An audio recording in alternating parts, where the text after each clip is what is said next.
BookTok is talking about the wrong books, and I'll probably never change that, but here's my attempt to. These were my most surprising, most underrated reads of 2025. 2025 is wrapping up. Curtis and I read, I don't know, like 70 books together. I just finished my 100th book of the year, crossed 100 books for 2025. And we've got some time. I might get to 101 or 102, but I read at least 100 books in 2025. Like 40 of those were indie. I'm not going to go through and count. Curtis did that. If you want a full count, you go watch his video. But these were my most underrated, most surprising reads of 2025. These books had no business being this good. First, we have Engineer's Mechanic. This book is one of my favorite reads of the year. World has stuck with me throughout the entire year. I cannot stop thinking about this world. This is a cyberpunk book about a mechanic and his journey in a cyberpunk world. And it's everything you want from a cyberpunk sci-fi.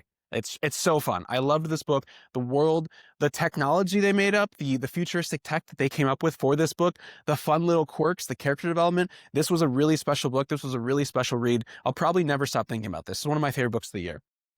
After that, Lone and Level Sands by Emmett Burgess.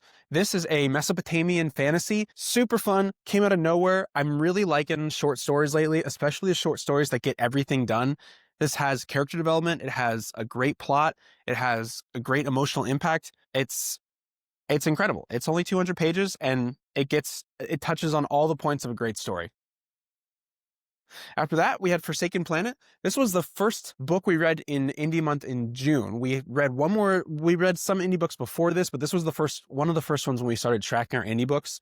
And another amazing world. This is a sci-fi fantasy about a universe where everybody has superpowers other than on Earth. And then suddenly the rest of the galaxy comes to Earth and they're like, hey, you need to join this larger collective of the universe. Your planet is important, or at least there's some important stuff going on that involves your planet. So Brian Wilson, great guy. We read this in June. We just read books 2 and 2.5 and 3. So check out our reviews on those. But Forsaken Planet, a really fun sci-fi fantasy, another world that's really stuck with me. And my second to last surprising and underrated read is Minu. This is a standalone fantasy, another really fun world that just came out of nowhere. Didn't expect to love this book, but this is it's a fantasy that's set in a more traditional fantasy world. Think like D&D or like medieval kind of fantasy. But this book picks up where the evil witch has already won. The heroes have lost and the world has ended. And this book picks up with that. And so it's really fun. It's a dark, witchy fantasy. And it hits all the boxes for a good fantasy. One of my last fun reads of the year is Audition for the Fox by Martin Cahill.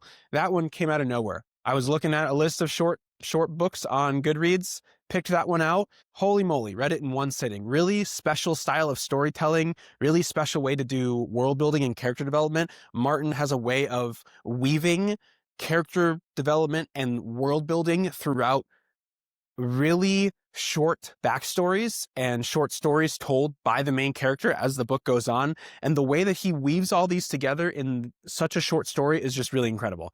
Like I said, short stories that check all the boxes are amazing. But thanks for joining us in 2025. Indie reads, good reads, all these great books. Definitely check out some of these books because these are the ones that BookTok is not talking about that need to get more hype and more love. Thanks, everybody.